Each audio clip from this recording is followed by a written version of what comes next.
Hello, xin chào mọi người. Chào mừng mọi người đã quay trở lại với kênh của mình. Thì có một bạn fan trên kênh của mình có bình luận là nhờ mình build một cái bộ máy khoảng tầm 1,5 triệu, cả màn hình. Cả màn hình 1,5 triệu k này khó nha, mà bạn ấy mới yêu cầu là mới chơi game được. Thì mình sẵn có con main G41, thì mình bỏ vào mình test thử game như thế nào. Thử xem cái cấu hình khoảng cỡ 1,5 triệu thì có chơi game được không. Mọi người cùng theo dõi nha. Đây mình sẽ sao cái cấu hình cho mọi người xem.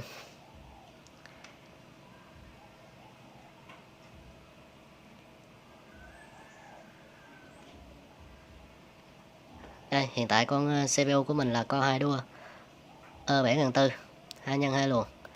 Mainboard mình đang sử dụng là ECS G41. Memory là DRAM 3 4GB. Graphics là GT 630 1GB. Rồi bây giờ chúng ta sẽ vào test thử GTA 5 nha. Tí nữa mình sẽ sau cái giá chi tiết từng linh kiện, mọi người cùng đón xem ở cuối video nha. Rồi chúng ta đang đến với con GTA 5. Thì cái mức setting của con này là rất thấp rồi nha mọi người. Thì chúng ta có thể thấy là GPU thì khoảng 60-70%, còn CPU thì full luôn rồi 30%. Thì mất FPS thì khoảng nằm khoảng 30, thì mình cảm thấy là ok, nhưng mà CPU đang là full load.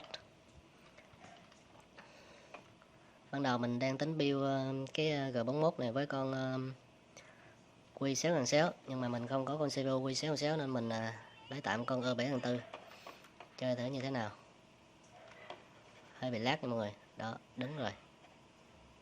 Khựng, đứng rồi.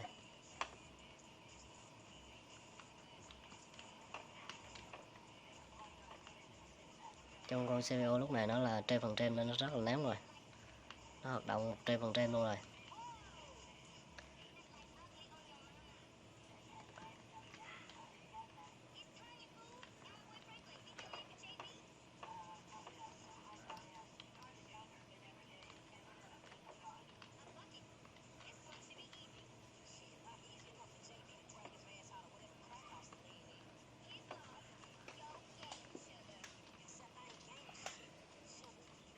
Rồi mình sẽ chuyển sang game khác.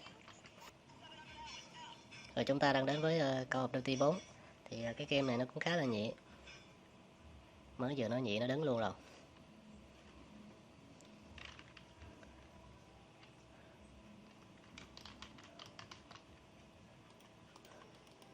Không biết sao là nó đứng luôn. Rồi nó chạy rồi, ok rồi.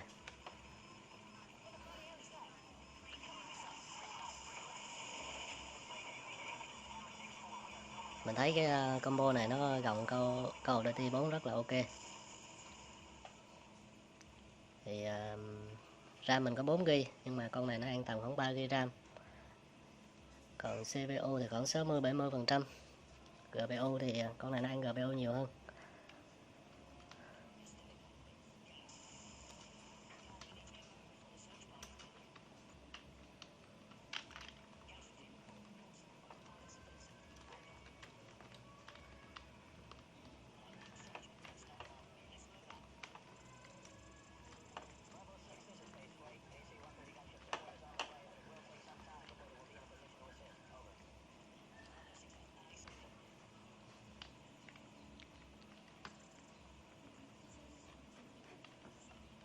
Tại sao mọi người đi xuống già hết, mình chỉ có cái súng lục không? Mày.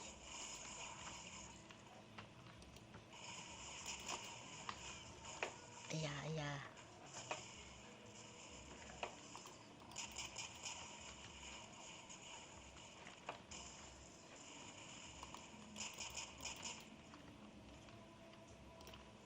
Mình đi kiếm mình làm cây súng nè. Đó, lên AK liền. Ui da, bắn đâu nữa vậy?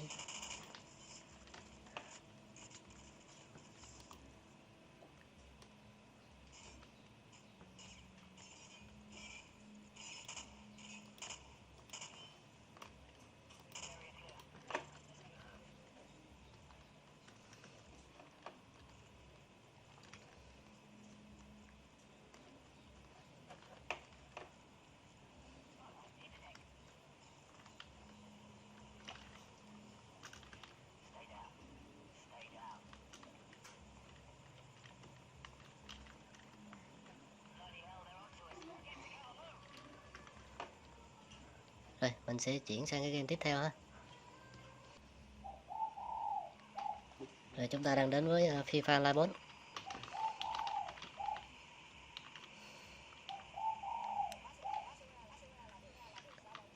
Chung là con CPU mình nó thấp quá thì đang sẽ là hiện tượng là nghẽn cổ chai. CPU lúc nào cũng full load là 100%, còn GPU thì đang rất là làm việc rất là nhàn nhã. Mức FPS cũng rất là ok, nhưng mà hình ảnh thì đang rất là giật lag.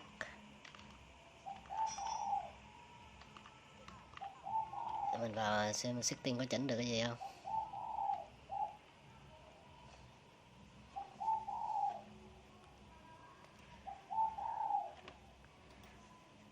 Không biết tại sao nó khó cái cài đặt hình ảnh của mình lại.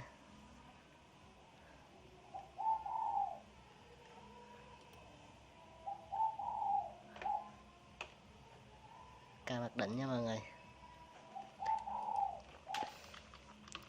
Thì do cái đây là con CPU của mình là con ơ thôi. Nếu mọi người có con Wii 6/6 thì bỏ vào thì chắc là chơi cũng rất là ok.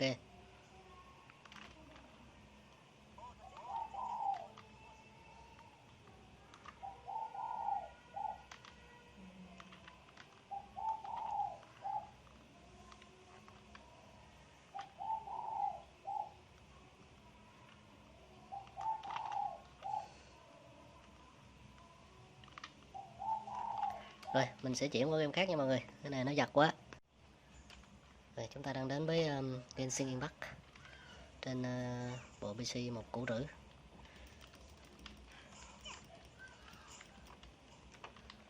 Hơi lag nha mọi người.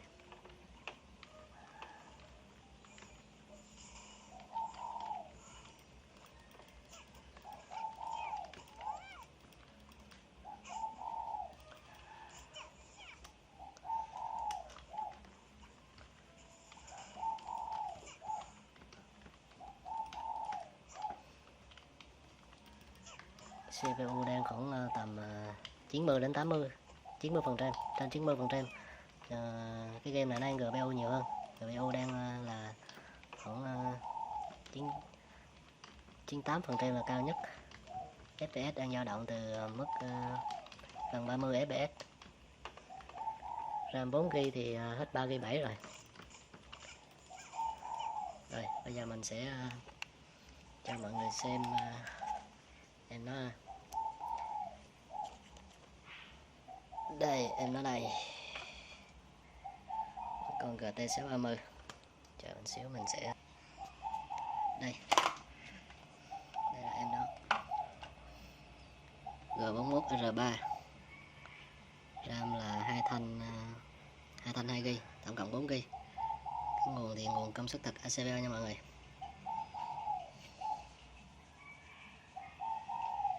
Đây. Rồi bây giờ mình sẽ lên Shopee hoặc Lazada mình xem cái giá của từng con linh kiện này nó khoảng bao nhiêu nha. Thì ổ cứng thì hiện tại mình đang gắm một ổ SSD và một ổ HDD.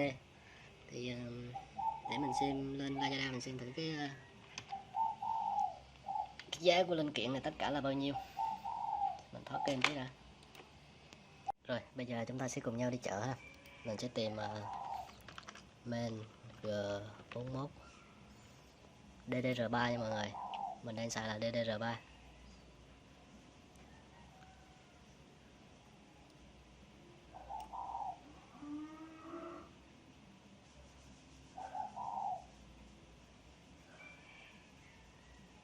Ba trăm tư, 318. Mình sẽ xem cái giá nào nó thấp thôi, lập giá từ thấp tới cao. Sát G31, RAM 2, DDR2. Đây ví dụ như có một con G41 ASRock này, RAM 3 này, 250 này. Foxconn cũng được nè, 254.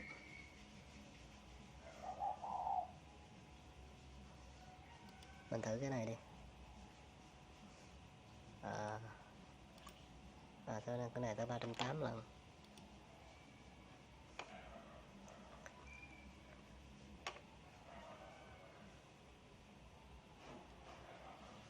Bây giờ mình chọn con ASRock này đi, 250 phải không? Mình sẽ chêm con Wii 6006 đi.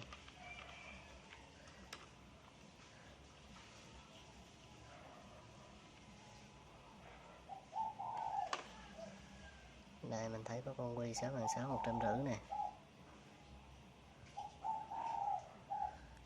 250 150 là 4 trem, 4 trem con Vega 4 trem là 8 trem, 8 trem cái nguồn 2 trem là 1 triệu. Bộ 1,5 triệu này căng quá. Thì cái bộ hiện tại mình đang kiếm là nó có một cái SSD 120GB và một cái HDD dùng để chứa dữ liệu á. Thì để giảm bớt cái chi phí á, thì mọi người có thể mua một cái ổ SSD thôi cũng được, một cái ổ HDD chứ, khoảng tầm 500GB. Thì ở đây mình thấy cái giá nó bán khoảng 185.000 này, thì mình cho nó khoảng tầm 2 trem main 250. Con Quy 6.600 là khoảng 150, 250, 400 ổ cứng, 200 là 600. Vega 400 hết triệu rồi, triệu nguồn, cái nguồn 200 nữa, 1,2 triệu. 2 thanh RAM, để mình coi RAM tới bao nhiêu. RAM DDR3 2GB. Có điều kiện thì mọi người lên 2 thanh 4GB thành 8GB luôn, ok hơn. Đây mình thấy trên này nó bán cũng rẻ nè, 8GB 155 mà. Coi cái này mấy GB.